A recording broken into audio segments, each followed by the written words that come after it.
even in the midst of our trauma and our pain, if we will allow God to, he will show himself. Mm-hmm. He will reveal to us that he's with us. I felt so abandoned, to be honest with you. I think sometimes we see pain as punishment. And I remember I kept thinking, Lord, what did I do wrong that he had to die? Like, what did I miss? And the Lord was like, this isn't about anything that you've done wrong. You just have to trust me. We all have a life script, whether we admit it or not. We kind of think things are going to turn out a certain way by a certain time. And I remember having to surrender my script because this was nothing that I would have ever written in my life. I mean, I just turned 50 years old. I don't want to be a widow. It wasn't on my 2020 vision list to become a widow. And I didn't even understand that world at all.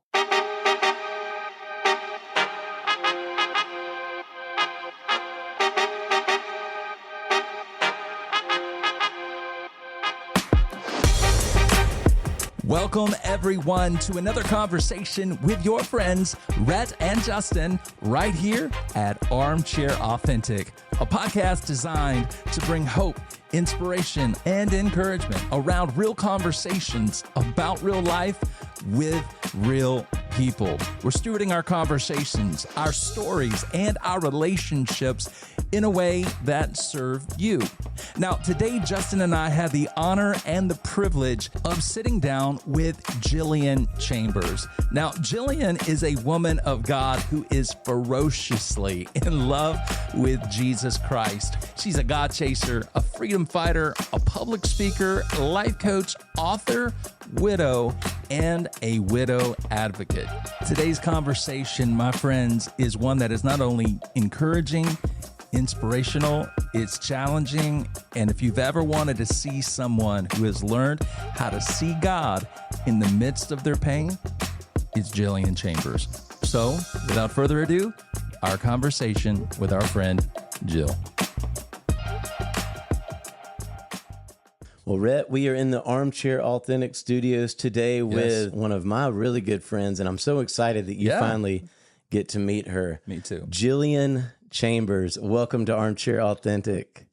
Wow, it's so great to be here with both of you amazing humans. I love it. You are so kind. I'll tell you from our pre-call and then even some of the group texts that we've had, I was like, this is the most encouraging, kind person I've ever met that I haven't met yet. And so anyway, I just wanted to say that even through your texts and the group texts that we've had in this pre-call, it's been so good to just have an opportunity to get to know you and to connect from the 6 degrees of separation that I've seen that we've had, in life. It's so true because when we basically would set up a text thread sometimes before we have a conversation. And so I wanted to invite Rhett into what me and Jill are already friends.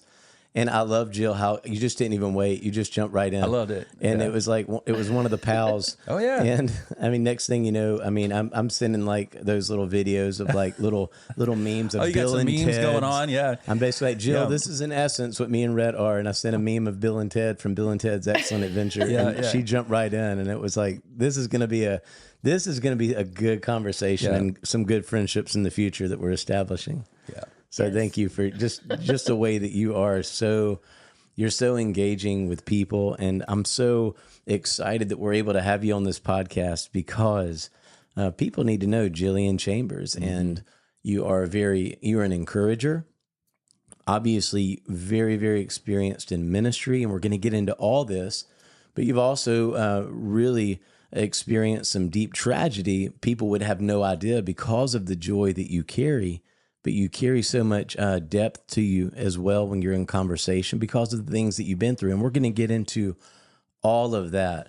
But I just kind of wanted to take this early moment of just kind of just taking it in and saying, Jill, this is going to be a great episode. So I hope you're ready to roll because we're going to get into some good conversation. I'm ready to rock and roll. Thanks so much, Justin. Yeah. Well, I met Jill. I'm going to say Jill at times. I'm going to say Jillian because it is Jillian Chambers, but I say Jill.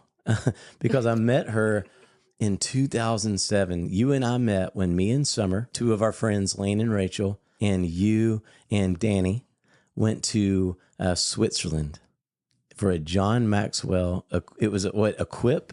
Was it like Equip Leader? It was the Million Leader Mandate. Yeah, the Million Leader Mandate. And I met you guys there. And we were kind of talking on our pre-call that in this other culture, like in Switzerland, just other countries, it's not like America where it's like fast food. Even at a sit-down restaurant, they're trying to get you in and out because they got to bust a table, they got to change over. These would be, if you can imagine, in Switzerland, you sit down in a restaurant and it's a 2 to 3 hour affair. And I love that. And I know we have people listening from Switzerland that are into our podcast from the things that we get to see. We love that about you. I envy that about our Swiss friends. Man. I love that. If we could just, bring a little bit of that over into, the United States of American culture. Like, but I think it would change a lot. Why they get to do that is like the waiters, the waitresses, they're paid. It's more like a salary. It's not based on the table. They're not based on tips. See, I did not know that. And so you get to take your time, and they want you to have an experience. And so with that's when I got to know you, because we would just get to have some great conversations and talk about ministry that you and Danny were doing and what we're doing at Highlands and how we've come together. And now you guys, there you are training an event as we're raising up these million leaders across the world. And it was just really, really powerful. So I don't know what you remember from that trip, Jill, but here's how I'm going to set you up. I'm in the lobby with Lane, and he says, "Hey, Danny and Jill should be walking up soon. Would you go out and greet them?" And I'm thinking, well, I've heard of the Chambers, but I don't know what they look like. And he looks at me, he says, "Hey, Justin, you'll know." Oh, boy. And I walk out into the streets of Switzerland where it's like, the European, tall, dark, and handsome. Everybody's got their long jackets on, and they just got that dark look, just clothing. Okay. And all of a sudden, in the distance, it's like I see the city of Nashville walking to me. You're like, okay, there's the creative musicians there. I could tell it was like, these are some artists from Nashville walking up. This is Danny and Jill Chambers coming up. And I remember meeting you guys and greeting you. I mean, I don't even remember what you could even remember from that moment, but it's branded on me. That is so funny. I would like to know what made you think that, but I'm also scared to know what made you think that. That's a good thing. It's a good thing. It was a really good thing, because it goes back to what I said a while ago. You're just joyful. Yeah. And in that culture, it's not always like a lot of joy. It's very seriousness. There's kind of a bit of a darkness that's in in the city that we were in, to a degree.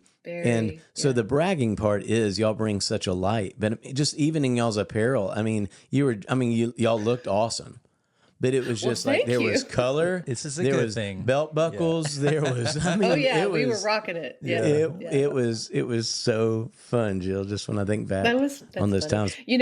We started when we were at John Maxwell's house when he launched the vision for the Million Leader Mandate, and I remember there was about 30 of us pastors there. We were outside in his backyards when he had his house in Atlanta, and I remember Pastor Chris came up to Danny. And he introduced himself. He said, "Danny Chambers, Chris Hodges." He said, "Man, I've known you since you came to Brother Larry's missions conference and youth conference and led worship." He said, "I love your music." And I remember Danny said, "Well, sit down with us at this table." So we sat down and started having dinner together. And Doug Carter from John Maxwell's camp came over, and he stood up. He said, "I like this table." And he said, y'all want to train together? And we said, "Absolutely." And then my husband stood up and he said, "Well, my wife has to teach." And I was kind of uncomfortable, because I was like, "Okay, honey, just put it right out there." Yeah. And he said, "Wherever you assign us, my wife has to teach." And Doug's like, "Absolutely." He said, "We'll make sure she's in a country that accepts, women teachers and all that fun stuff." And it was funny. I think I was one of 2 women teachers at that time. Now more came on board, but that's how I got to know Pastor Chris. That's how I got to know Lane, and that's how I got to know you, Justin. I was able. And what's funny, so cool. You will appreciate this, being in the preacher world. Pastor Chris liked me because I ended on time. Yes. When I would do my lesson. He would love that. He will love you're that. locked in. Yeah. He loved it. He's like, "Can you do 2 or 3 of those lessons?" Like we were each supposed to do I think 2. And he's like, "Could you do more?" Because he knew that I was going to end on time. My husband was an evangelist. 3 closings and then another. There's always that's so true, because you guys, what you did in ministry and where you guys were going. I mean, it wasn't like hour and 10-minute services. These were like revivals, and worship alone would have gone an hour and a half, if not more. We had a season of our life before we started our church that the Lord really allowed us to go into dry environments. And we had a song, Let the Rain of His Presence. And every time we would go in, you know, you could feel the power and the presence of the Lord. And honestly, people would get healed without an altar call, without being laid hands on. We would just be in worship. And I remember one lady came and she had, we came back to her church after, I think it was a year. And she came and told us, she said, last year you were here, you sang that song. And she said, I had lost all my hair because of chemo. I had cancer. And she said, that night I went home and I just was like, you know what, Lord, I'm just believing you're going to heal me. I don't know what pathway you're going to use to heal me, but I'm believing you're going to heal me. And the next morning she looked in the mirror and her hair was 2 inches. And it was red. It was bright red, fiery hair. Wow. And she went and told her doctor, and her doctor was like, oh, you were just, you know, that's just manipulation, those churches, you know. And she goes, well, explain this. And she took her little beanie cap off and showed him her hair. She goes, explain this. He's like, okay. So she showed us the document that that they actually said it was a real miracle.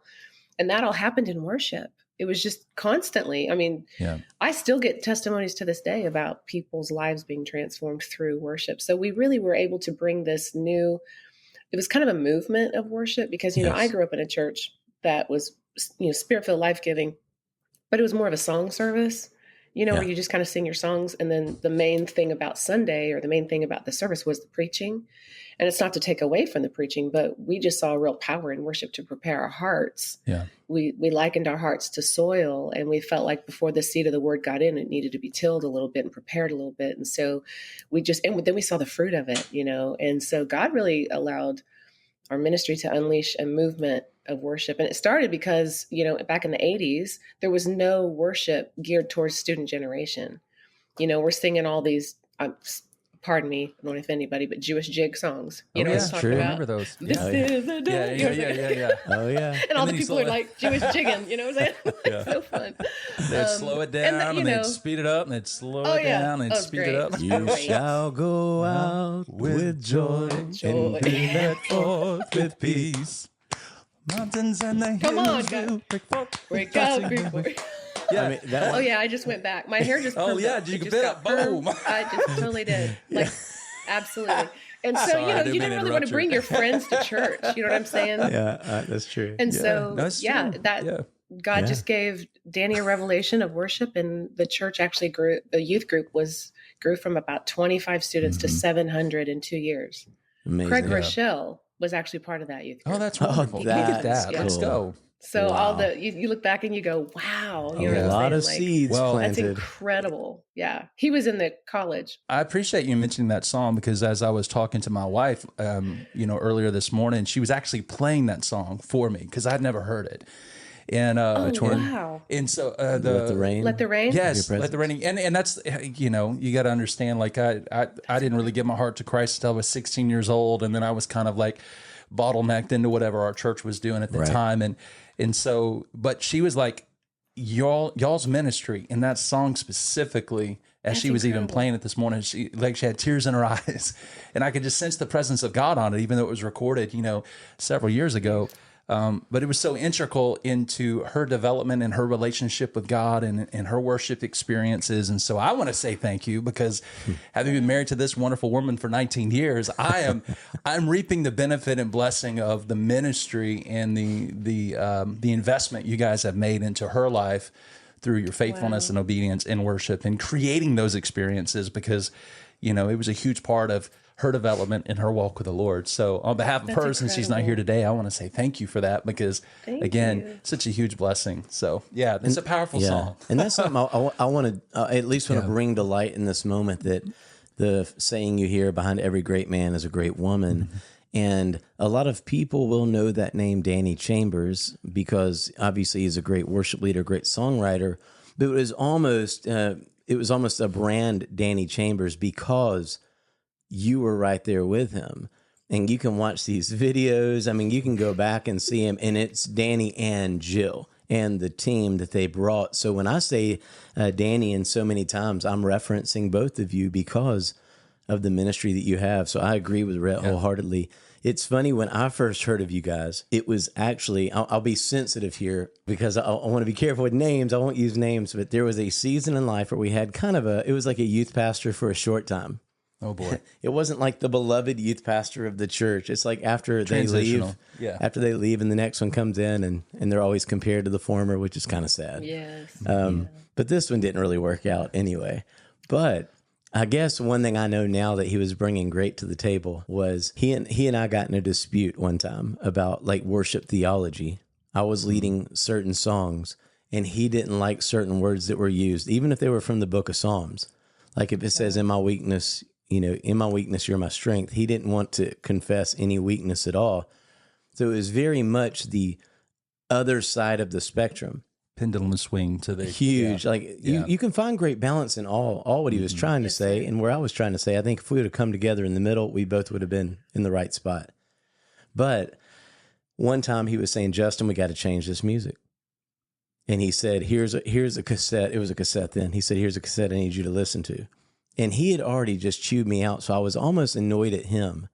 So it didn't matter who he was going to put in front of me next. I was going to be annoyed at whoever he hands me. And he hands me a Danny Chambers cassette. He said, this is, and so, which obviously would have been us meeting in this middle. I didn't have ears to hear then because I was immature. Wow. I took the cassette from him in my mind thinking, I don't want to listen to this stuff. Because I didn't know you, I knew him. But that's the first time I saw Danny Chambers, like the name. Wow. And so unfortunately, Jill, me and you've talked about this before, it wasn't like the best start because I just kind of put it to the side and just tried to, before we got to the Danny Chamber music, his role came to an end. So look at God giving you a second chance. Unfortunately, he gave you a second chance so you could know. I went back to this other music, and I didn't realize that I should have actually taken him up on that because I would then begin to hear the name Danny Chambers as I would dive more into worship and realize, like, oh my gosh, this is a powerful ministry. This is powerful music, and a lot of people are doing this. And it was different than what I was used to, as you were saying, in the church. Where great songs, people are being touched, but this is the Lord's church and Jesus is Lord, and it was a little different than that. And I could appreciate as a youth, just the power of him actually awakening this next generation that we can have worship and actually have a style of music that we could appreciate.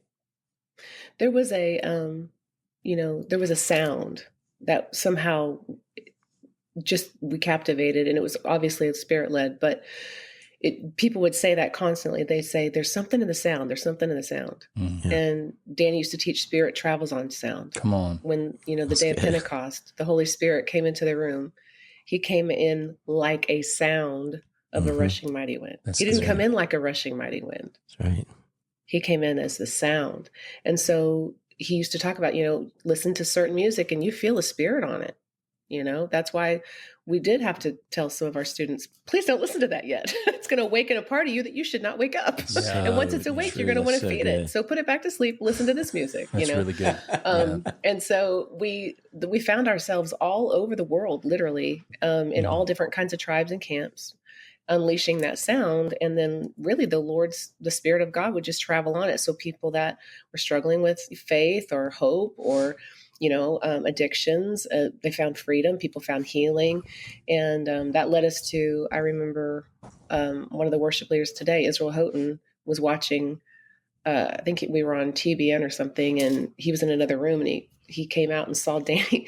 There was a clip of him kneeling on the ground with his hands up, singing and belting. And Israel's like, how are you doing that? Like vocally, Right. And it was just what he just did. He just was very expressive in worship. And I remember he reached out to us and we were getting ready to do this event called Washington for Jesus, which was in 1996.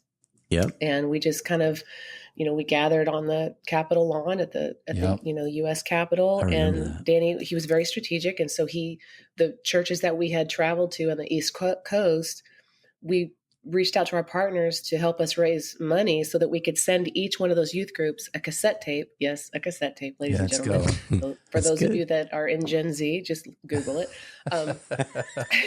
It's more than a picture that they refer to. Retro. It's a retro sign now, but back then it was like a real thing. Yeah. And so, but we would say, so he had this philosophy. He said, I don't want to gather all these students on the Capitol lawn and have them learn the songs there. I need them to know the songs before they get there. And so we sent these cassettes to like 1,200 youth groups up and down the East Coast. And there was 500,000 students that came to Washington for Jesus. And that first night is where we had, I mean, it's so funny. Bart Millard from Mercy Me was singing with us, and Cindy Cruz Radcliffe. And then of course, Lincoln Brewster was playing, and then Israel. It's so funny. You know, nobody was anybody back then. You know, we were all just like, we just want to sing, you know? Yeah, that's right. And it's so neat to see how God just breathed through that moment. But even the strategy of, you know, even the strategy of saying, I want them coming prepared. I don't want to come and have to prepare them. Yeah. It, like when we would sing I Believe in Jesus, you got 500,000 voices, most of them knowing every single lyric. You don't necessarily have an iMac that you can fit on that stage. You didn't have PowerPoint, you know what I'm saying?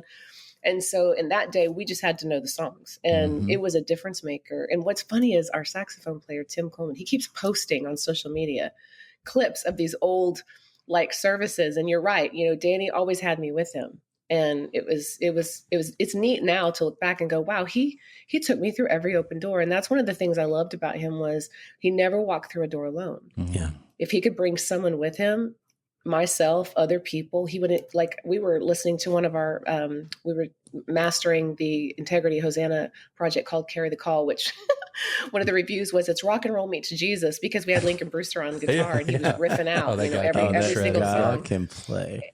He can play. And it's so funny because even the A&R guys were so funny because Danny would do these prophetic moments and the song would be 13 minutes long. Yeah.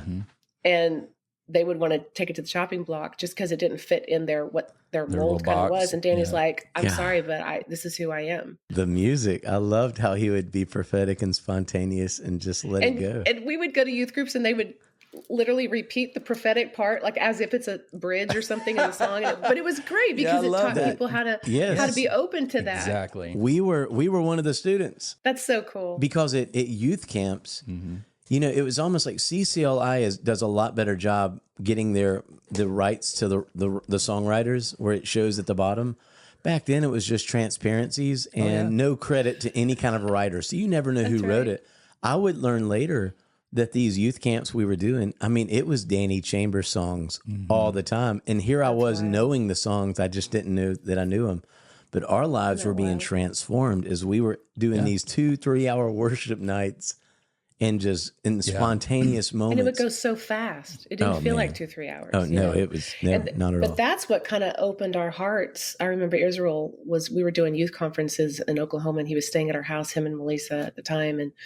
And he was saying, man, I wish you guys would consider moving to Nashville. He said, there's so many musicians that just need this leadership. You know, they really need what you have. And so we did. We started praying, and God was like, we call it obnoxious confirmation, because everywhere we would go, someone would say, we feel like the Lord is moving you to Nashville. We're like, okay. I love that phrase. And obnoxious. I mean, Brother Larry Stockstill was one of the first ones that said, you're moving to Nashville, but you need to start a church. And I was thinking, oh man, I cannot be a pastor. You know what I'm saying? Like, I don't play piano. I can't sit at the piano and plunk out the I play radio. I don't play piano. And the stereotypical pastor's wife back in the day, you know, I mean, I teach, I'm creative, I do things. And in our tribe, the pastor's wives didn't do that, you know? And so, and then in Nashville, being a religious city, I remember one of the first times I got up to speak, like all these people left. Really? Oh, gosh. Are you serious? I am so sorry. It was fun. Overcoming that was great. Oh my God. But you know, it was fine. It was just like, overcoming that was great, she said. My husband was like, well, who taught you your ABCs? It was probably a woman. Yes. Did you get up and leave first grade? Right. She taught you, you know, so, you know, there was a lot of catalytic things that we brought into the culture, you know what I'm saying? And especially a husband and wife team. And in a lot of environments, that was something that was new to people. Worship was the way we did it was new to people. So it seemed like God always allowed us to be on the cutting edge of something. Yeah. You know, even the church, we were very diverse. The Oasis was extremely diverse, ethnic, you know, but financially, I mean, even you've had business people sitting next to artists. and so it was quite a community. And that's how we ended up in Nashville. We ended up here and pastored for 21 years. And went through a transition. And, my husband went through some mental sickness that was the result of some mold that we had found in our house. It was horrible. And we started him on a holistic journey and getting him healthy. And throughout this whole time, stayed very close contact with Pastor Chris. He was on our board until his board told him to get off everybody's board. Because he was on everybody's board at the time. And there's no way you can sustain Chris, that. he's relational. PC's like, dude, if you need anything, call. So, throughout our lifetimes together, we would always support ARC. He told us about ARC on one of the trips to Switzerland. And we'd already started our church. So, but we started supporting immediately. We started giving our 2% because we believed in church planting, and that's where I think our relationship began to expand and grow. And, we would speak at Highlands. He would come speak at Oasis. We would do we would go down for leadership. He'd come train our staff. It was just a great relationship. And he was really encouraging throughout our pastorship, but in 2020, the world shut down, right? Yes, COVID it hit. did. Wow. And we had just transitioned out of our church. We were preparing to kind of relaunch. I started a book about behavioral science using the DISC personality and how I had utilized it throughout my entire life with our church culture, and just putting people on the right seat on the bus, not just on the bus, in the right places where their gift could make room for them naturally. And it just worked. It was so strong. And so we were recalibrating and just, Lord, what do you want us to do in this next season of our life? And we felt called to help pastors. We felt called to kind of pastors, because we had a whole group of pastors that looked to us. Not as many as Pastor Chris, but we had a whole group of pastors that would reach out to us. And a lot of them were worship leaders that had started a church. So that cross-pollinating that culture of a worship pastor along with a teaching pastor, and just how do they do that? And the artist mind having to learn, or hire someone to be administrative, all the balance in that. And so we were we were traveling, and then the world shut down. So we were not traveling, and but we were navigating, and it was a brutal time. I say brutal because it was beautiful, because Danny had gone through it was just a really tormenting time, because he went with his sickness. And, but God really did heal him. And, we saw it on the brain scans. We saw it this mold assaulted his left side of his brain, but then we saw his brain start to get healthy again. And, it was neat. The world started kind of opening back up. So we're thinking, okay, this is going to be amazing. We're going to be able to do what God put on our hearts to do for 2020, new vision. You know how we do every year. We got new vision, 2020. 2020 vision, baby. Let's go. Come on, let's go. We had all the taglines ready that all never of it, got used. Vision 2020. Can you see in 2020? All that. Hey, and Jill, you know what I can remember? Kind of pause, and I want you to keep going, but pause right there for a minute. I remember a lot of online stuff kicking in. I still can remember my feeds all of a sudden. I don't know if it's through our relationship or what. I would see you and Danny on Facebook. If I remember this right, Facebook Live. Yes, playing worship, and you guys would be worship. worshiping. And I mean, it was thousands of people who were tuning in. And I just remember thinking, this is so cool. So it really did. I can only imagine when you guys were trying that to see, let's see what the response is. What was that like? That was crazy. So if you want to rewind a little bit, back in, I think it was 2013 or 14, we started using an online live stream company. I think at the time they were, I don't remember the name of their company, but anyway, because we had a lot of people traveling. And so they would watch us online. And we started noticing our numbers. We're like, there's a lot of people watching us online. And then we started so we kind of upped it up. We got our cameras upgraded. We got our lighting upgraded. And then all of a sudden, some of my Facebook memories posts pop up and it'll say, thank you, 42 countries and 20 states are watching. I'm like, what? Let's go. And we would have 150,000 views a month on our live stream. And so, that was before everybody jumped into live stream, right? Yeah. Again, a catalytic thing that God allowed us to do. And it was funny. We were actually trying to tell some of our pastor friends to do it. And they're like, no, we want people to show up to church. We're like, that's fine. But we have people watching us from Germany and Singapore. And, that's fine if that's where your vision lays. But we've got people all the way across the world that are joining us. So what that did, though, was it gave us this kind of a confidence of, we can do it in front of a camera, even if it's our iPhones, And so we set up we have a studio in our basement, and we set up down there. We had a couple friends come over, and guitar player, and Danny would set up his keys, and we just started going live on Sundays at 1 p.m. I think it was March was the first, just for kicks, hey world, we're alive. Hey world, we're okay. Yeah. Honestly, we just felt compelled to just minister to people because there was so much fear, and people were afraid. We've never been here before. And so we just felt really led by the Holy Spirit to just create an atmosphere of worship right there on your laptop or your phone or however you're watching us, and just really try to combat that fear that was trying to overshadow and overtake and hijack, And I mean, again, there were thousands of people watching, and I started laughing. I'm like, this is actually bigger than our church that we just stepped away from. Like, this is hilarious. And so, we just felt like the Lord was really preparing us, for a relaunch. Hey friends, just want to take a moment and say, if you are enjoying today's conversation, could you do us a huge favor? Would you take a moment and copy the link from your favorite podcast platform and share it with a friend?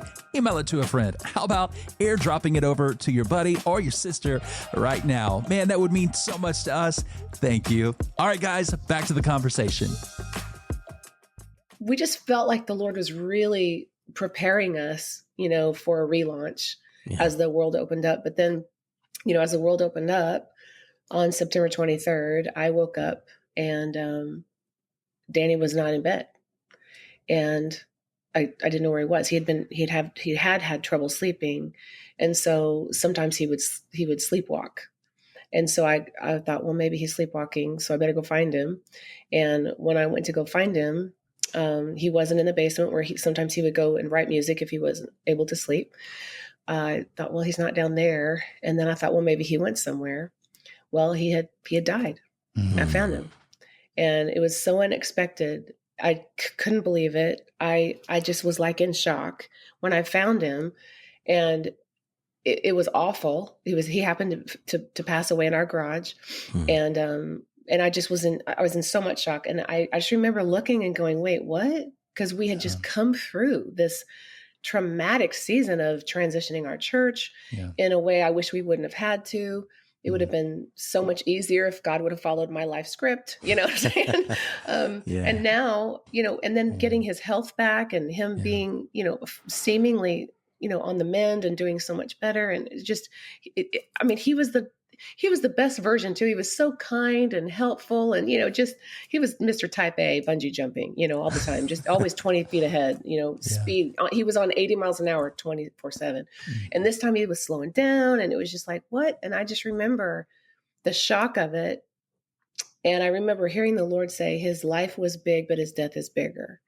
Wow. And I really did not want to hear that, because I didn't understand why. Why does his death have to be so big? And in my shock, I couldn't believe it.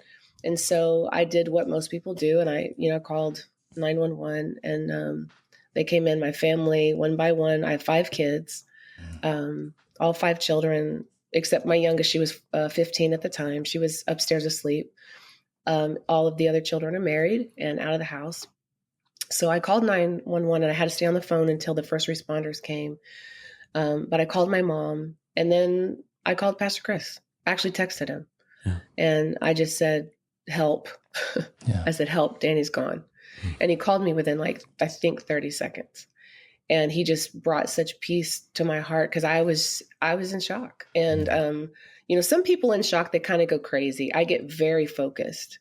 And so I was very focused. And even though I was crying, I remember hearing there's a fire station right outside of my neighborhood. And I remember when I called the first responders, I remember the sirens going off. And I said to the lady, I need a silent entry. She said, okay. I said, he's gone, and I don't want the neighborhood waking up. I need a silent entry. And I heard it go, "Rrr." So the siren went, "Rrr," and shut, went quiet. I don't know what a silent entry is. I don't know if I saw that on, CSI Miami, or I don't know where I heard that, but in my head, I'm like, I don't want to wake up the neighborhood, Yeah, the awareness. and I didn't want my daughter to wake up and come down to a house filled with, all kinds of crazy stuff, people and chaos. And so, one by one, they came in, and this, I feel like 7-foot sheriff guy came into the garage, and I just remember looking up at him and him looking down at me. And I said, I need to go wake up my daughter. And he was like, oh Lord, yes. And so when I had to wake up my daughter and tell her what happened. And from then on, it was just chaos. One by one, my kids came to the house, and it was awful. And I'm so sorry. It just took off so fast. I remember Pastor Chris said, turn your phone off and be there for your family.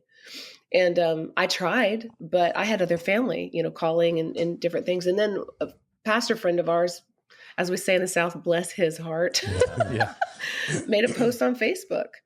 And people thought it was a rumor. They just couldn't believe it. And that was hard, because I wish I could have had a little bit more time to think about it. And from that moment, I realized I have to go make a post. Like I really have to go make this announcement right now. Because I didn't want it being announced by everybody else. Yeah. I wanted to be able to speak the truth, but also hopefully people just were thinking it was a rumor. So they just kept calling, it was just and then they would call my sister, and then they would call my mother. And so I finally thought, what, I just need to go ahead and do this. And I couldn't believe it. I remember sitting down in my bedroom and praying and thinking, I can't believe I'm going to do this. I can't believe this. This is real. Yeah. And I actually referred to Let the Rain song when I made the post. And then, that's what happens. You go into the whole arrangements mode. And Pastor Chris sent Lane up to the house. Lane, the NASCAR driver, was there in record time. Let's just say that. And he was just such a brother to me and helped me. And I mean, my kids, they call him Uncle Lane. I don't know if he knows that, but to this day they go, Uncle Lane. And I mean, he was there. You're starting to make arrangements. And I remember going into the funeral home and meeting with the director who I'd worked with. Part of I felt as a mama of the house at Oasis, when we didn't have a lot of deaths, but when someone did pass away, I worked with my team, and I worked with the family. So there were two, basically memorial homes, one closer to church and then the one south of the church that we worked with. And I remember the funeral director coming in and grabbing me and crying and saying, I can't believe it's him. I can't believe it's him. And I'm like, I can't either. And, I will say, even in the midst of the shock and the sorrow of this experience, I heard Pastor Chris teach. She was referring back to Rick Warren's stages of grief after his son passed away. And I heard Pastor Chris teach these stages of grief. And I remember just thinking, that's exactly what I've gone through. And he referred to shock and then sorrow and struggle. But then when he said surrender, once you surrender, everything changes. And I remember looking back at this moment of sitting at the memorial home, not believing, I'm still in shock that I'm actually writing his name down, and my kids, I remember the director saying, what do you want to put as his occupation? Because we had stepped away from pastoring. And without hesitation, my two sons in unison said, Hope Giver. Wow. And when we would travel, people would ask Danny on the plane, they'd say, what do you do for a living? He'd say, I'm a hope giver. Or, at the grocery store, I'm a hope giver. And so we kind of laughed about it a little bit, and I'm like, okay, yeah, let's put hope giver. And then we wrote the obituary and all that stuff. But that all of these elements come into play through my entire journey of how God is so intentional, even in the midst of trauma, even in the midst of pain and sorrow. And every time I would get to that place of surrender, the next stage that Pastor Chris would talk about would be sanctification. Mm-hmm. And you see God in the midst of your pain. And I'm telling you, it happened every single time it would happen. I mean, to the point where every little detail. So we had written a will years prior, and, we didn't want to bury our money. So Danny and I were going to be cremated. That's what we put in our will. And I actually joked with my kids because I had a brochure that you can turn your ashes into diamonds. You know what I'm saying? Wink, wink. And so I told my kids, you can wear me around your neck for the rest of your life. You can think of me, and then I have this philosophy, Justin. Listen, when the trumpet blows, think about this though. Our crowns are filled with diamonds. I mean, they could just go with us to heaven. Let's go. And, be in the crown. So, I mean, it's a good theology. Yeah, it makes sense. It does. And it would be an investment, right? Rather than just burying your cash. So anyway, that was my philosophy. But my mother-in-law was still living at the time, and she just did not want us to cremate her baby. And I remember going out to the garage and just sitting down because Lane was actually looking through some stuff in the garage for me. And I remember sitting on the step and he goes, "You okay?" And I'm like, "No." I said, "I don't know how to do this." I said, Danny wanted to be cremated, but my mother-in-law wants us to, bury him. And I'm like, I don't want to do that. I don't want to pick out his clothes. I'm like, I'm just in shock. Right. Yeah. And I'm like, I just don't know what to do. And Lane grabs my shoulders like a brother would. And he looks at me and he goes, "Danny doesn't care. It doesn't matter. He doesn't care." He said, "Let's honor mom." And I was like, okay. So, even having someone like him there, I used to be that person on that side and now I'm on this side, and God just bringing the right people, even in the midst of this pain and this death and just shock. And I remember standing in front of all these caskets and having to pick one out. And I just remember thinking, I can't believe I'm doing this, and my sons and I, we cope with humor. My oldest daughter, who was there, she does not. So she was getting a little frustrated with us. But every time we'd start to sing, somebody would say something funny, and that's just how we would cope. And so, that's a whole nother podcast. But anyway, but I'll never forget. They actually, they were looking at like the plain black boxes. I'm so sorry. I don't mean to be disrespectful. No, you're not. But again, I cope with humor. Yeah. And they were like, "Dad would want this," just plain. And then I'll never forget this because of what Highlands had done for me and my family, and just the support that they provided, and just the love and the embracing. And we were preparing to celebrate his life at the campus in Grants Mill. I promise I've never seen this before and I've never seen it again, but I'm standing there looking at the caskets, and one really catches my eye, and it's really pretty. It's like this marbling of like a redwood and a whitewood. And it's just, I don't know, it was so symbolic of like purity and the blood of Jesus. I don't know, something about it. Yeah. And I looked down at it, and it was called Highland Cedar. Of course it was. And I'm like, of course that's going to be the one I pick because it's hello. Yeah. And it's so interesting because it's little simple things like that that became such a game changer for me, and it gave such hope to me that God was revealing he was with me, even in the midst of all of this trauma and all these plans. And I mean, I could probably spend hours telling you story after story about how after he passed away, even trying to adjust to my new life as a widow, which I didn't even accept. I didn't identify as a widow for a very long time because I had the stereotypical image in my mind of what a widow looked like. Right. It was that, do you remember the little Tweety bird cage, and, Sylvester and the old lady that had the glasses and the little white bun, and she would just sit. That's what a widow looked like. Right. And I'm looking in the mirror going, I'm not a widow. And it took me such a long time to accept that, and interestingly enough, I remember one day I had to go through one of his drawers where he kept some of his information, like his insurance card and things like that. And I remember opening his drawer, and he had this tennis bracelet, a diamond bracelet he had purchased for me for one of our anniversaries, but it was broken. And I had it in my jewelry drawer. But I found it in his, and I was thinking, why is it here? And I just had this thought. He was going to fix this for me and probably give it to me for Christmas, because we were rounding the corner to Christmas. And then I got mad. I was like, why did I see that? Like, Lord, I did not have to see that. That's just so painful right now to see that. And I cried. And then I went on my merry way. A couple of days later, I was preparing, because now we're into December, and I was wrapping presents because I had at the time 8 grandchildren, ladies and gentlemen. Wow. Now I have 10 and another one on the way. I can't say who because she'll shoot me. But anyway, crazy. But it's like I'm wrapping presents and I have my ring app goes off and it shows me this lady at my front door. And this was a lady that used to go to our church a long time ago. I hadn't seen her. And I'm thinking, what is she doing here? You know? And honestly, I was having a moment because I was crying about wrapping presents for kids that my husband would never see them unwrap. Right.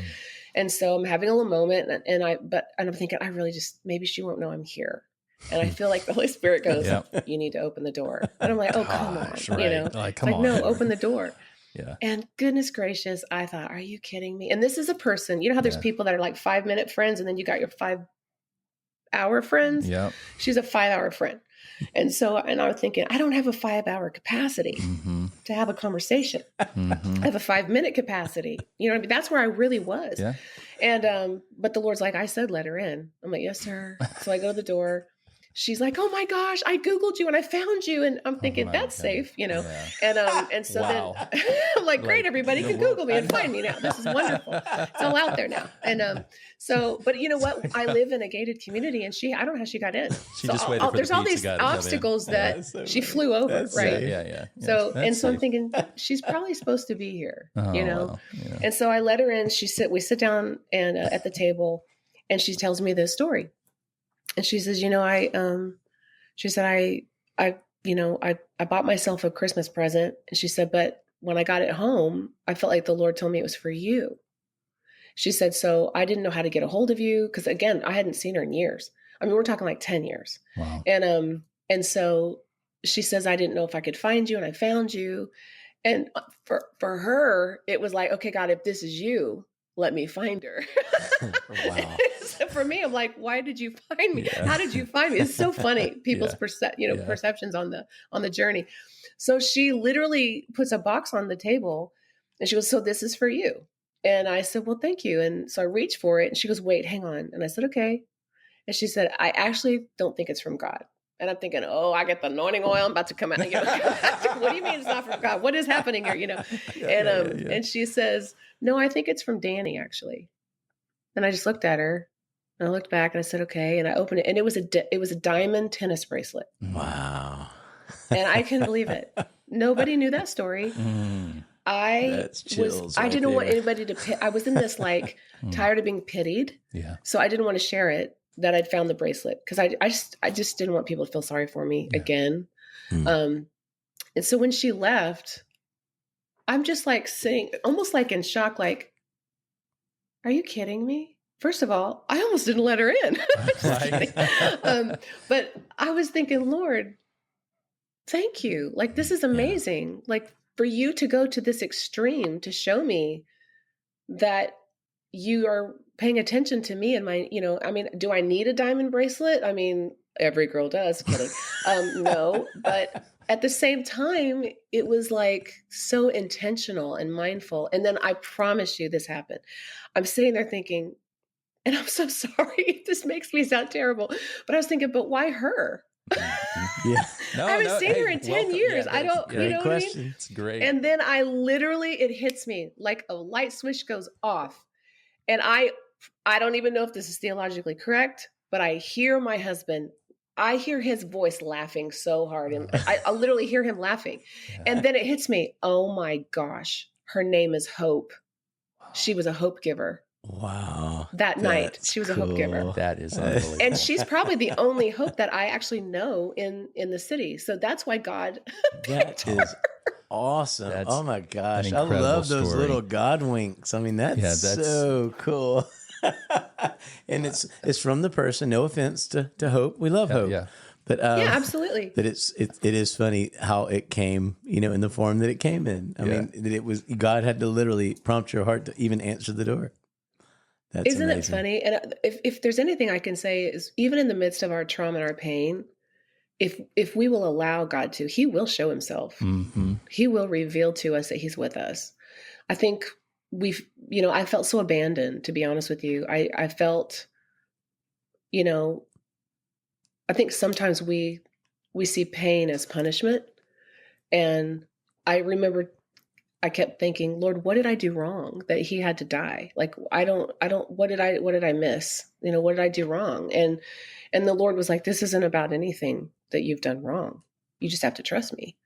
And, I mentioned earlier about a script. We all have a life script.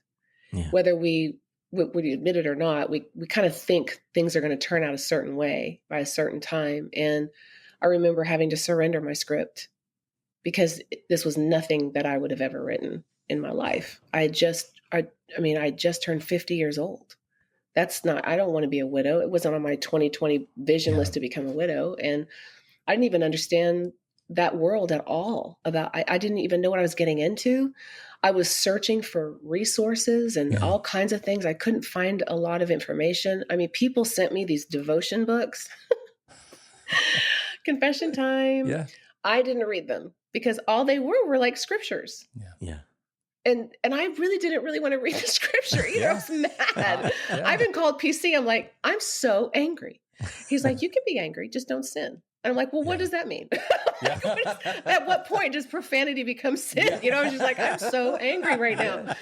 And I was just like, I can't, because I am like you, Justin, I am that joyful person. I don't even understand like righteous anger makes sense, injustice, absolutely, the enemy, absolutely. Yeah. But I was just found myself angry. And I have a girlfriend that teaches kickboxing. I'm like, I need to come punch a bag, I think. Yeah. And she's like, come on. And I'm like, I think that saved lives. Yeah. I think me punching a bag actually saved lives. And there's a real biological absolutely. Foundation for that your body, your hormone, everything, you just go through. Not only do you go through shock and sorrow, but there's a real struggle. And it's real, and it's anger. And I had to gear that anger towards something that was not human. Yeah. Because I didn't want it to come out against my children, my grandchildren, my friends. That's good.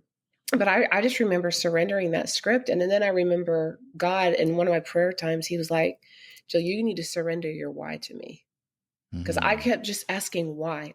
I don't even remember having any other conversations with the Lord except why. Yeah. And then he said, you need to surrender your why, but you also need to surrender your need to know why, which is different. Goodness.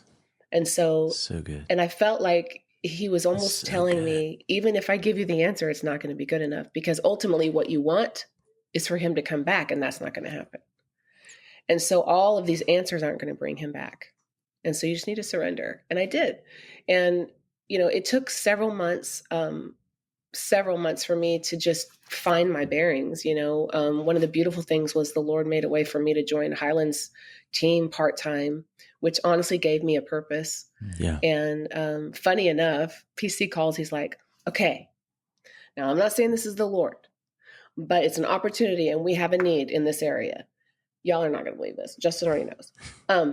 He's like, premarital counseling. He goes, we got a seat for you on the bus, and it's in premarital. And I'm thinking, are you kidding me? This is a sick joke. Of all the ministry things I've done in my life, worship, kid, media, social media, I mean, all the creative stuff. I'm like, you're going to put me in premarital counseling after my husband just died? Yeah. I'm having those moments. And, and I'm just like, are you kidding? And then I almost feel like God's like laughing at me. I'm thinking, this is not funny. This is not funny. And I remember, even going through training, and Tony, amazing, her patience with me, because I, as a pastor, I had people to do the people stuff. I didn't have to sit behind and look at Excel spreadsheets and get the interpretation. You know what I mean? It was just like so much of this admin stuff, but it was a way for me to feel purpose. Yeah. And a way for me I had to get up in the morning, right? I had to check in for work. Yeah. And it was so funny. One day I was just whining. I used to tell my kids, whine or shine. And I'm telling myself, whine or shine, Jill. But I was whining about it. This cute little couple from, I think it was probably River Chase or something, I'm completing their file. And I'm like, oh gosh, and I'm looking at their cute little assessment, and they're just so in love. And they met at Highlands College. And I'm just like, oh, it's like, and so I'm just like, Lord, seriously, I'm having a super duper big, huge pity party. And the Lord's like, listen, I put you here intentionally. You are a vow fulfiller. Mm-hmm. He said, you said till death do you part, and you did. And he said, I want you to pray over every single one of these couples that they too become vow fulfillers. I love that phrase. And I'm telling you, what happened to me was, I don't know what happened. Something inside me shifted from feeling like a charity case, poor Jill, will give her a job, to I'm on assignment. And something inside of me, some internal force just was unleashed because I saw that as I am on assignment. This is not, oh, poor, pitiful her. Once I found out, wow, I still have purpose. Even if it's praying over these couples in this season, I'm here intentionally. I'm here on purpose. Yes. And as I began to step into that and reapproach that entire part-time position, everything changed. Everything changed. My framing changed, my life changed. Having a purpose. I think Pastor Chris talks about it in his Out of the Cave book. It's like, oh my goodness, I have a purpose now. Yeah. Because I got married so young. I was always, like you referred to it earlier, Justin, I was always Danny's wife. And now I'm Danny's widow, and so my identity had been so much in who we were as a couple. Yeah. I know my identity is in Christ. Yeah. And now becoming a widow, it's like, I will say this, I don't feel like I went through identity crisis because I really do have a relationship and a foundation with the Lord and I know who I am. But I went through identity displacement because I was married and now I'm not. I'm supposed to be single. I don't really feel single. I'm called a widow. I don't really feel like a widow. So where's my place? And that threw me off for a while to try to figure out, well, what do I do? Where do I sit at church? Who do I go with? Who do I go out with? Who am I supposed to call? Who am I supposed to be around right now? I remember the first holidays, I didn't even sit in our normal seat. I asked my oldest son to sit in his dad's seat at the head of the table. And I sat at another table. Because I just couldn't sit there for a while. So there was certain things I had to like allow myself grace to grow through and go through and grieve through. And I remember I was so done with grieving because again, I'm a happy person. Yeah. And I remember one day I was like, God, can I just fast forward? Can we just press fast forward? I just want to get through this so bad. Yeah. And it was so funny. He took me back to this trip that Danny and I took. It was our 27th anniversary. We were in Hawaii. Our spiritual father and his wife, we were there with them, Sandy Culkin. And Danny, now mind you, he's in his 50s, late 50s, goes, I'm going to go surfing. And I'm like, okay. And he's like, I'm going to get a GoPro. I'm going to rent a GoPro and I want you to film me surfing for the kids.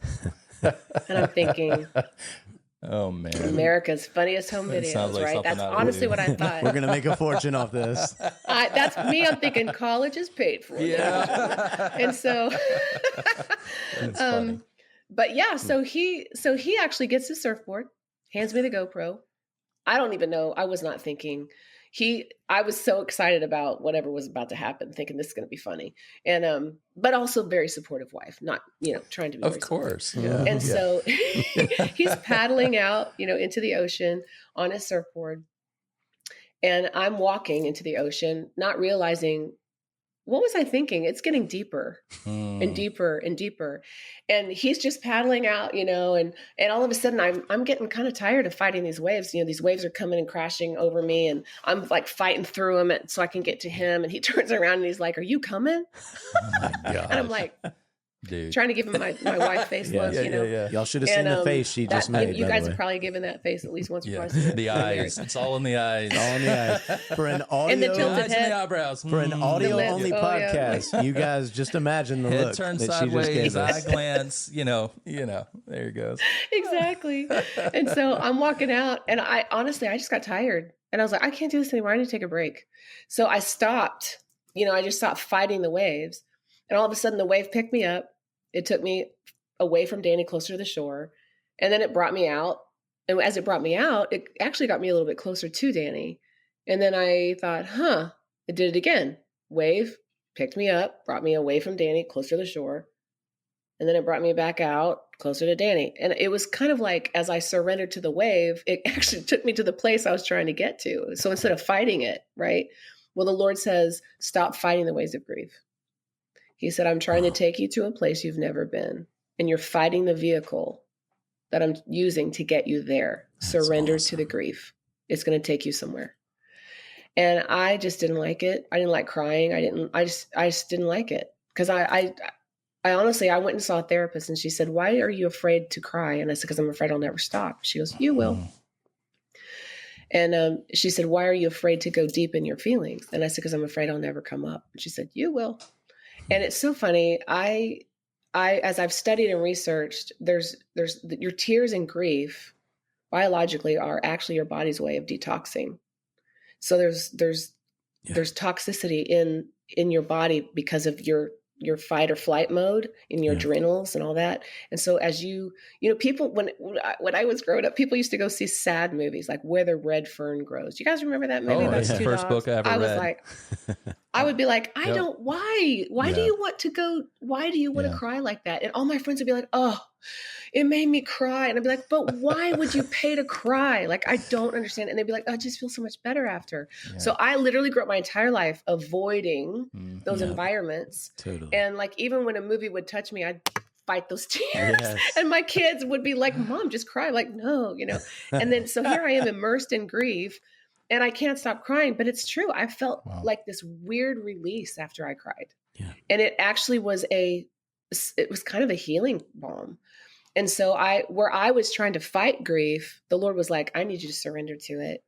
And, you know, throughout the last couple of years since Danny passed, it's really brought me to this place of, you know, not only trusting in the Lord that he's going to use this, you know, to help others. I mean, I remember going to it was called Modern Widows Club. And I remember going to a session there, and the founder of it, she started talking about widows. And she said 2,800 women every day become a widow in the US. And I just was like, wow, what? How do I not know this?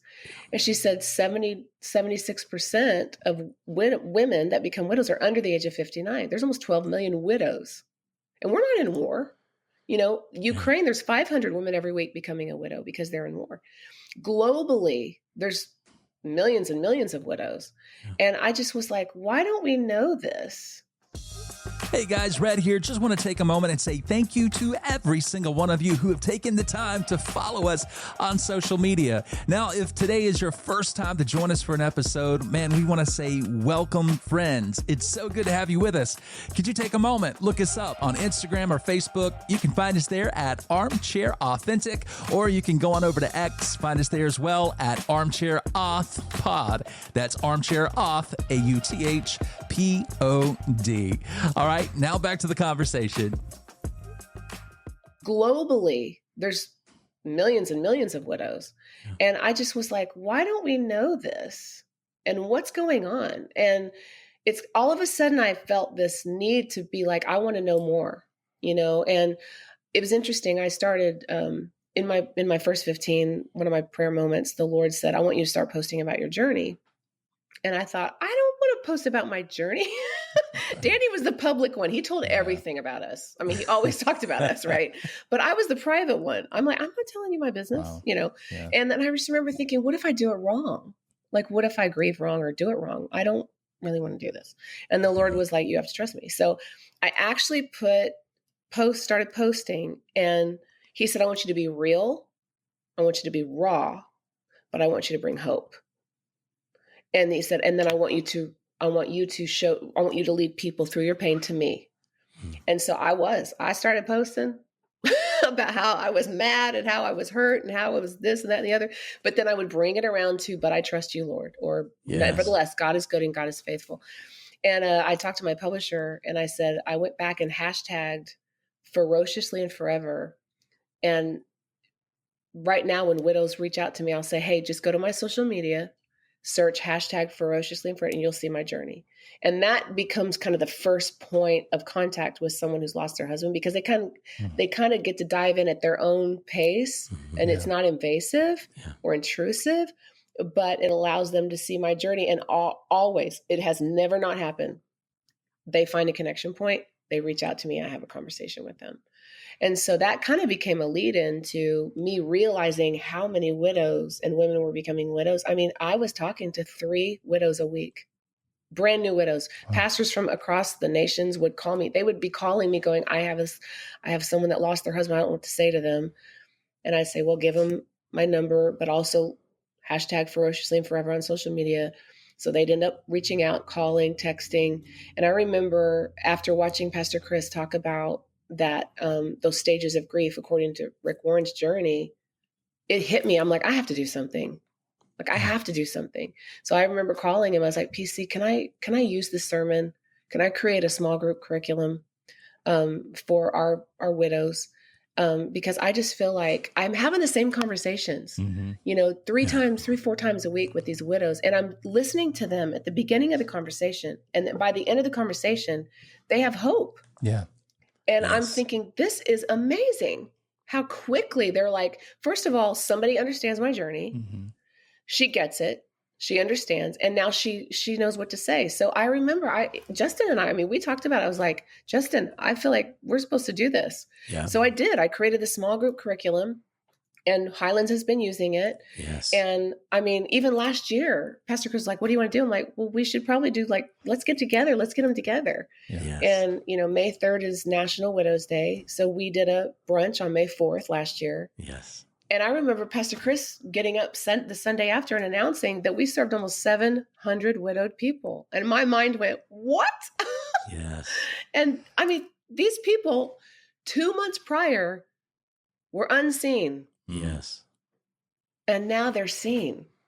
And that's really where my heart is and my passion is I want to help equip the church to take care of widows. That's a mandate from the Lord, is we're to take care of widows. And, what we don't realize is, most women, not all, but most women in my world, the ones that become widows, their husband was the main source of income generator.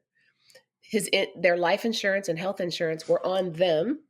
So when they're gone, I have one widow, her husband had life insurance. So she had enough to pay off her house. But when she went to the dentist, his health insurance expired. She was not prepared for that. So she's got her kids at the dentist and now it's not covered. Yeah. And so there's all these extra layers and secondary losses that we don't realize we face. I remember the first time my air conditioner died. And I remember I had to call Lee Company, and the guy that came to the door, I just opened the door and started crying. And he was like, "Are you okay?" And I'm like, "No." So he's like doing his business, but he was like my dad's age. Yeah. And so he came into the living room and was showing me all these air conditioner units and everything. And I'm just sitting there and distraught thinking, I'm so inadequate. I have no idea how to do this. So I looked at him and he goes, "Ma'am, are you all right?" I said, "No, sir. My husband passed away recently and I'm feeling a little inadequate." And I said, "I'm going to be really honest with you. You can take full advantage of me right now because I know nothing about air conditioners, or you could look at me like you would your own daughter and advise me as such. Because right now I have no idea what I'm doing." There's air conditioners. Yeah. Oh my gosh, with special infrared. I mean, it's like, are you kidding me? What model am I supposed to buy? Right. Yeah. And so he literally comes, sits down next to me, opens his laptop, asks me a few questions, and I get the base model. And then another electrician came by, and he happened to be a friend of the family. And he's like, "Where's your breaker box for the upstairs?" And I'm like, "I don't know." I have a box that breaks. What? There's a box in my house that breaks. What is this? I don't. I was like, I know it. there's one in the garage and there's one in the basement. Yeah. I'm like, what? Yeah. And he's like, "Well, I need the breaker box upstairs, the one upstairs." And I'm like, I have no idea where it is. And I just remember sitting in the living room. Yeah. I was just crying and I was like, "God, I need you to help me." And I looked up. I remember looking up, going, "God, please help me." And then I saw this door to the attic and I was like, that's where it was. It was in that door. There's a door right there. There's a door. And in that attic, it's not just my Christmas decorations. The breaker box is in there. So, So, I mean, we don't realize, I mean, even some of the widows at Highlands, that I would reach out to, most of them didn't want to come back to church. Yeah. Because they don't know who to sit with. They don't know where to park. Their husband would drop them off. You pick them up. I mean, I went to a birthday party for a local pastor in Nashville. It was in March. While we were there, it was his 50th. It was a big deal. While we were there inside, it snowed 3 inches. So I walk outside in my heels or out to the lobby, and I'm just looking, and I'm parked down on a hill, and I'm thinking, I don't really know how to go get my car.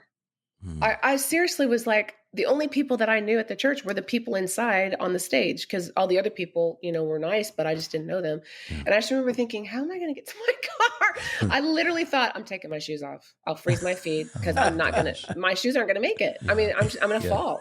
Something will be broken. Yeah. You know what I'm saying? And so I am just sitting there and I'm watching these people go out, these men go out and get their cars and pick up their wives. And I'm like, man, Lord, this is not cool. I really don't, I'm seriously stuck right now. Yeah.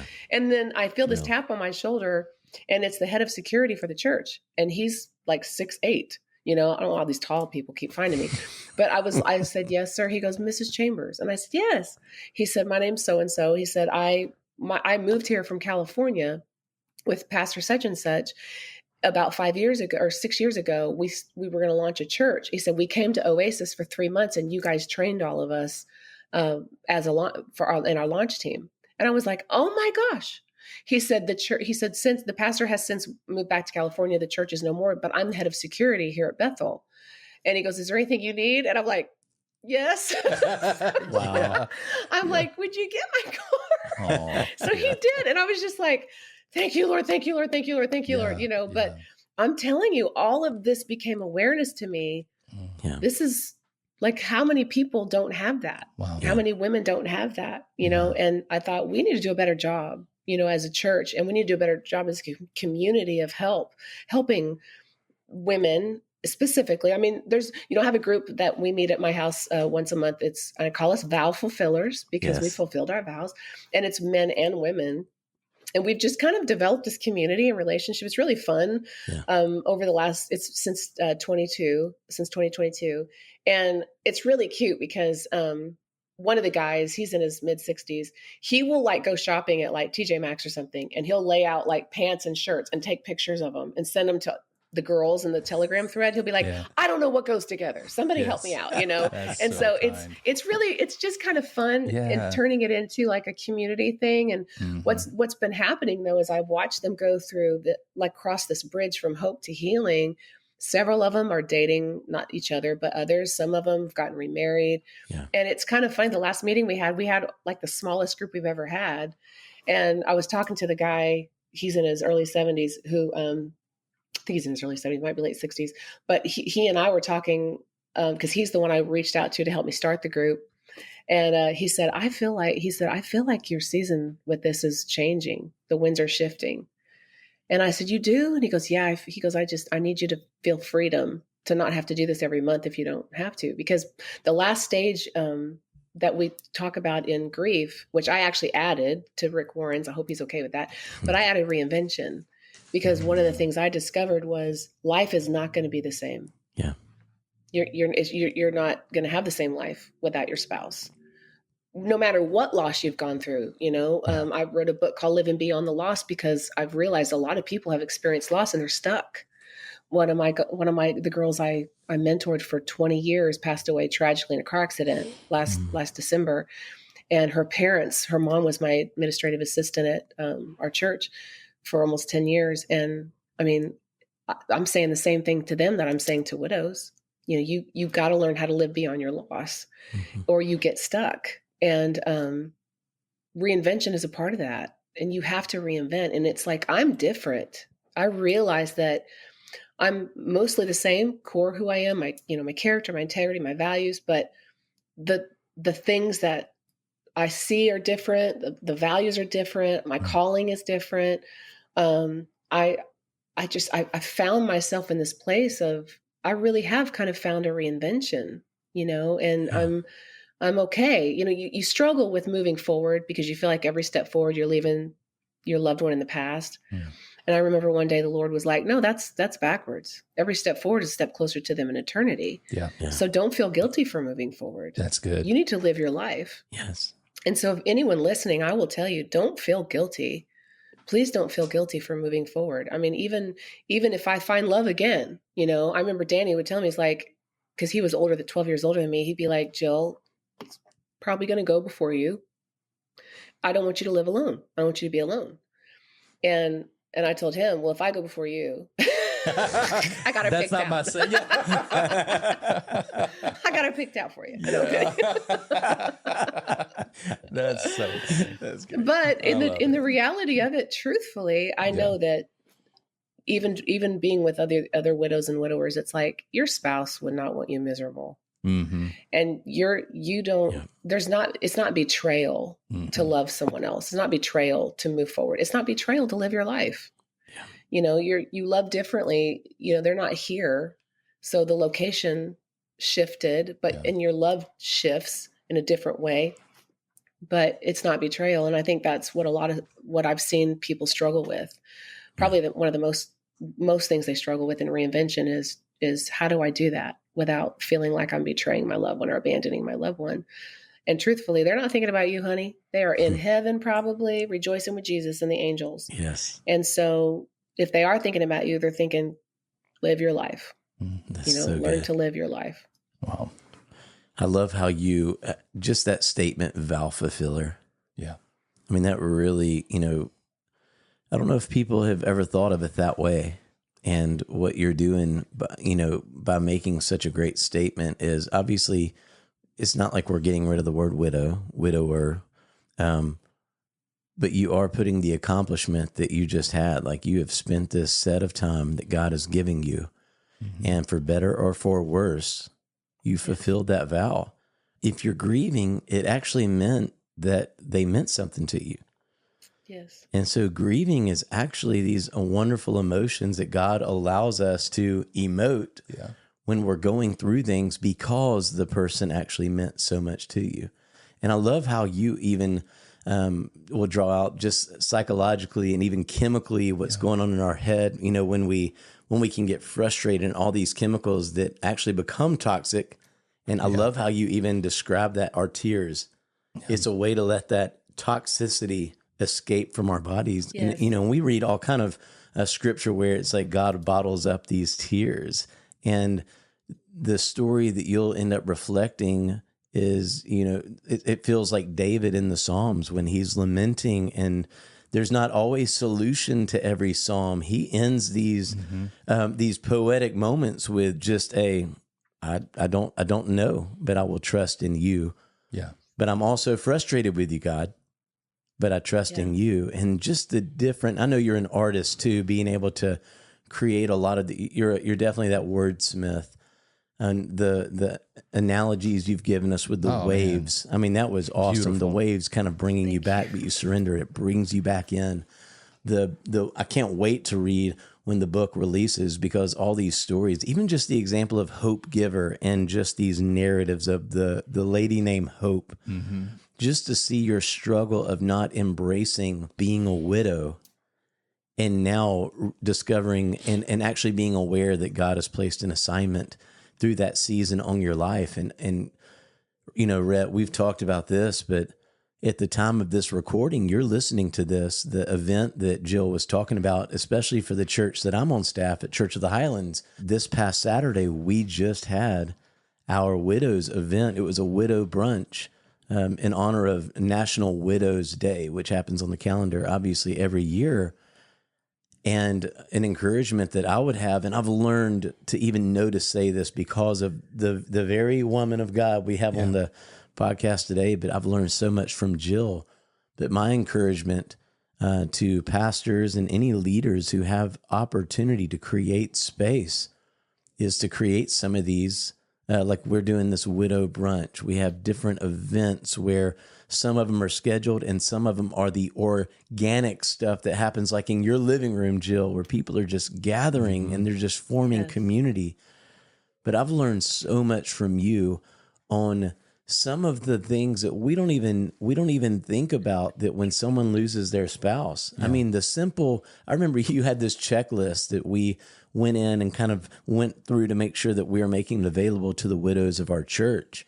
And it was a simple thing too of, I mean, what's the password to even get into this stuff? Yeah. I've just lost my spouse, and I can't even fully grieve my spouse because I'm trying to find out how to get into our bank account. Yeah. I'm trying to find out how to even find the breaker box. Yeah. There's so many things that we just think about the end and the death and the grieving. And some people can't properly grieve because they're having to still function in life. And I just wanted to give you a shout out. You have brought awareness to countless people who have lost their spouse.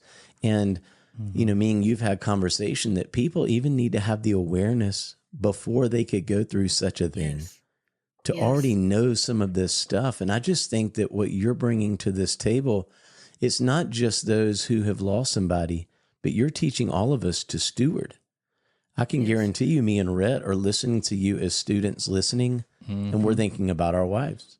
we're thinking about anything that they may know. I'm thinking all the stuff Summer knows that I don't. I need to go figure some of this out. But this is a great awareness too. Yeah. The reframing the perspective. I mean, Jill, honestly, I've been sitting here taking notes. I'm just writing down things. You got pages full. Just authenticity, I hate that has been your story, but I'm also grateful for how the Lord, I wrote down some stuff here. You said, this whole idea of seeing God in the midst of your pain, My question to you, as I was sitting here thinking about this, because I know all three of us were worship leaders, I'm curious how important, if we have a moment for this time, I don't know if we need to edit this out or anything, Justin. So this is gold. Okay. Keep it going. So my question is how important, and maybe I don't even know if I know how to ask the question, but it's around worship. Like, what was your worship life like in those moments in the tragedy, before, in the tragedy, and after? Like, how important was it? How important is it? Has it changed? What does it look like? That intimacy with Jesus and his presence in worship, with music. Can you speak to that? Absolutely. Okay. Your state of emotion is determined by your point of focus. So what you focus on determines the emotion. And I had to allow myself to focus on the Lord because my emotions were so gripped with pain and loss. And I was so, I guess the word would probably be saturated. I felt completely saturated in the absence of my husband. And the only way to get through the absence of my husband was to get in the presence of God. Mm-hmm. And so the presence of the Lord is what took away that pain of absence. And, I really have walked with the Lord since I got saved 10 times because I was in a Baptist church when I was 5. Every Sunday, I just raised my hand just in case. And, and I got filled with the Holy Spirit when I was 13. And even in high school, I led a Youth for Youth Bible study on my high school campus. So I've always been in leadership. I've always been in relationship. I really have. People have the delivering power of God as their testimony. I have the keeping power of God as my testimony. And I'm thankful for that. But when you get so blindsided by this death, you just think, God, are you going to do this again? What if you do this again? And in that, it was interesting because my worship, first I was very hesitant, but then I realized there's no way I'm going to get through this if I don't focus on him. If I don't see him, and I'll be honest, I couldn't listen to Danny's music for a really long time. It was so painful to hear his voice. But there was one song, off Carry the Call, I Will Bow Down and Worship. And I remember listening to it. And he goes into that one of those prophetic moments, Justin, where he starts singing. And he starts singing, "You're not alone. You're never alone." And I remember with my hands raised, eyes closed, worshiping. And I was taken back to, it was 1997. We just launched our church in September. We were recording this live thing in October. Integrity came to us 2 months after we launched and said, "Oh, we can market you now. You're a pastor," because they didn't know how to market Danny. He was too rock and roll. And so, wow. So I remember that night in worship, I was standing on Belfour Circle in the building, in our Oasis building. I was taken back to that building. And I remember when my husband felt prophetically prompted to start singing, "You're Not Alone."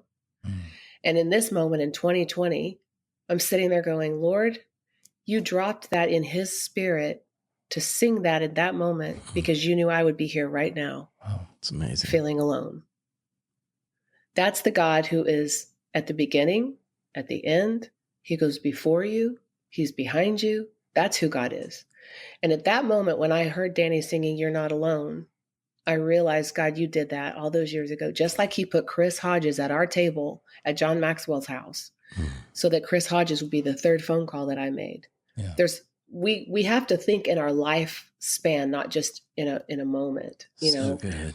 Our lives are moments, but they're intentional. Yeah. And so after I realized, oh my goodness, Lord, you knew this was going to happen. When I saw that, my paradigm shifted from, why didn't you stop it, to you are with me. And I realized that morning when I woke up, he was with me when I woke up and got out of the bed. He was with me when I walked throughout the house searching, but he was also waiting for me in the garage. So he never left me. I mean, another quick story before we go, but Danny and I went scuba diving back in, I think it was 2014 or something. And we were scuba diving in the Cayman Islands. And I remember we were really deep in the water. We were at the reef, at the wall. It's kind of a famous scuba diver spot. And I remember this moray eel darted out. And when it did, it kind of, I didn't jump back because I was in water, but I kind of floated back and found myself turned around, and my back was to the wall, and I was facing this abyss of darkness. And I remember in that moment, Danny chased the moray eel because he was that guy. So I'm left there and I'm looking in the dark, and I feel paralyzed because I can't see anything. I couldn't see my hand in front of my face. I don't know why the reef was illuminated, but this was dark. I have no idea, but I just kept imagining all these like sharks biting my head off and all this other stuff. And so I was like, oh my gosh. And I felt like the Lord said, let your eyes adjust. Just be still and let your eyes adjust to the dark.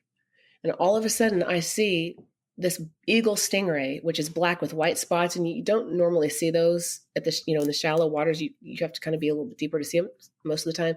I saw all these schools of fish. I saw a hammerhead shark in the distance. My depth perception came to me and I realized it was far away. So that was good. But I realized, oh my goodness, all this marine life was swimming behind me this entire time. I just didn't see it until I stopped and let my eyes adjust to the dark.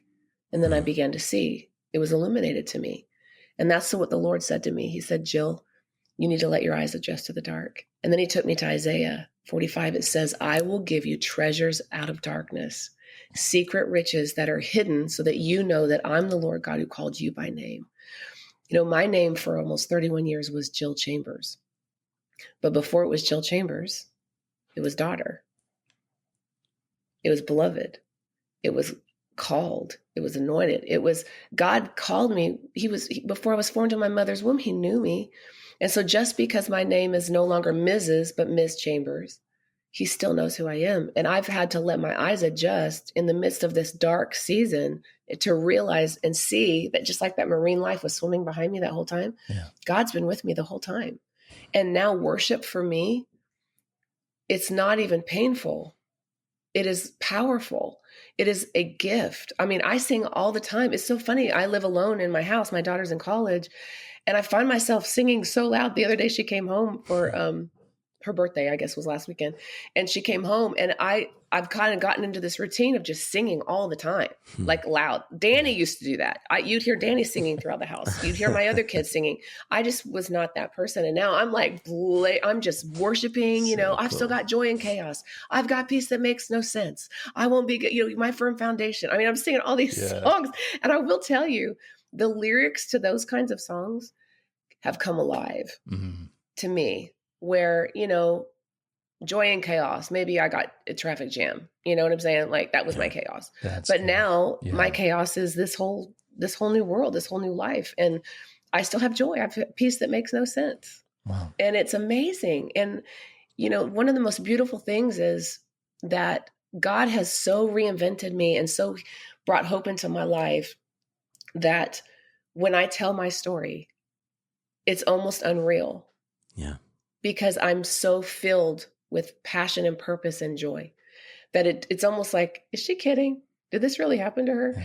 But that's evidence of God's ability to take your tragedy and really turn it into a testimony that can bring healing to other people. Yeah. Part of the healing process is serving. Another stage is serving. And when you start to help somebody else, we start reaching down, lifting people up, your serotonin and your dopamine replenish because you get depleted of that through depression and through grief. And it causes, it's like it reinforces depression when you don't have serotonin, and your dopamine. And so when you're serving, that's one of the things I remember in November, right after Danny had passed away, I remember waking up and I remember grabbing my daughter and my oldest granddaughter, who's close to my daughter's age, funny enough.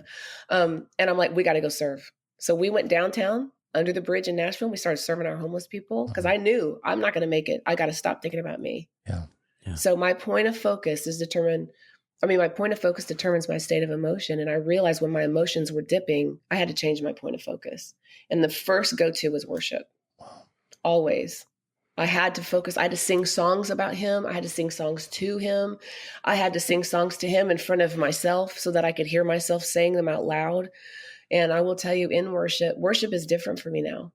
It's definitely different. It's not just a way of lifestyle. It's not just a beautiful song, although those things are wonderful. It's not just it is to magnify the Lord. It's all those things that we know as worship leaders, but it's a lifeline for me, and it's a game changer, and it gets me out of bed and it keeps me out of bed.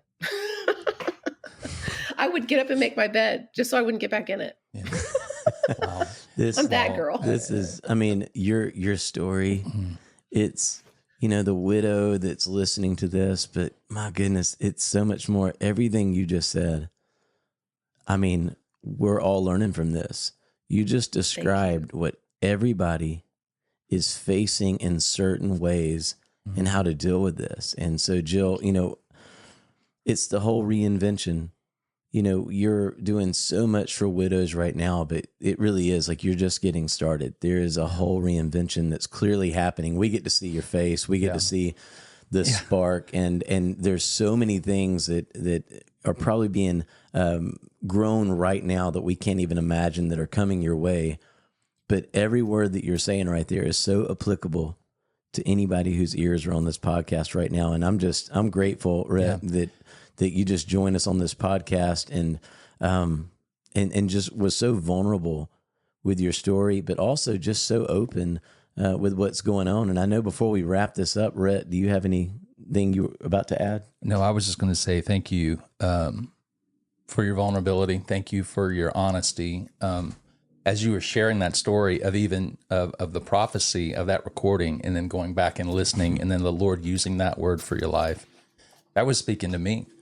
Like I was in tears. I was like, and that's the power of God, and that's the presence of the Lord, and in the light that's in your eye. I know we don't do video, and we do that on purpose, but there's a light in your eye. It's the glory. It's the joy of the Lord, and I'm just so grateful for the time, even if I'm being a little selfish, just even for the things that I'm learning and growing through, and the Lord using you in a moment to speak to me through things that you don't even know, but it's just the way that God works. And so, so sovereign. I'm really encouraged. Just all that to say, thank you for encouraging me. And I know this is going to be a huge blessing to so many who are listening. And I hope that this is the first of many conversations. Well, absolutely. Yeah. Jill's our friend, and Jill is fun. Yes. And there's so many things that we'll be talking about, especially we'll have to address this book that's going to be coming out later. But tell us anything you want to as we're closing here, anything about maybe the book, but also where can people find you when they want to continue some of this, the life of what's going on with Jillian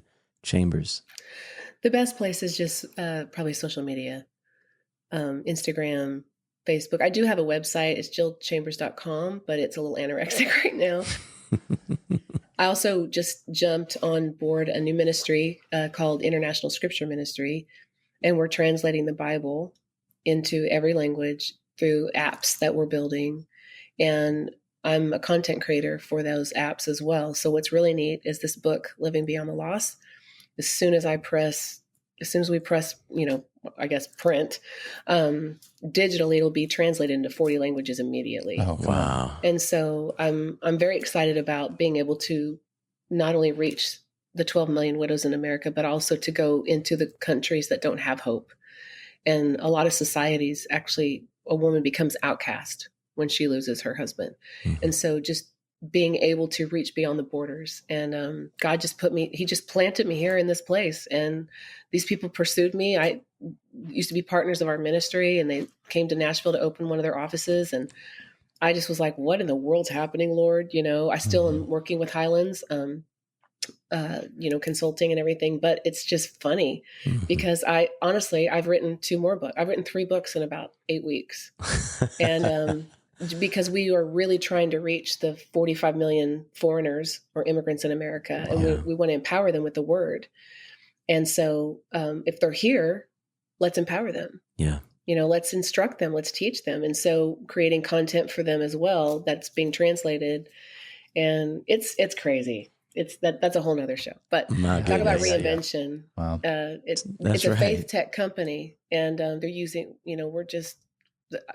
it's so much. I can't even talk about it right now, but Yeah. there's so much that God is allowing us to use with technology to spread the gospel that would have normally taken 10 years. We're doing within 10 hours.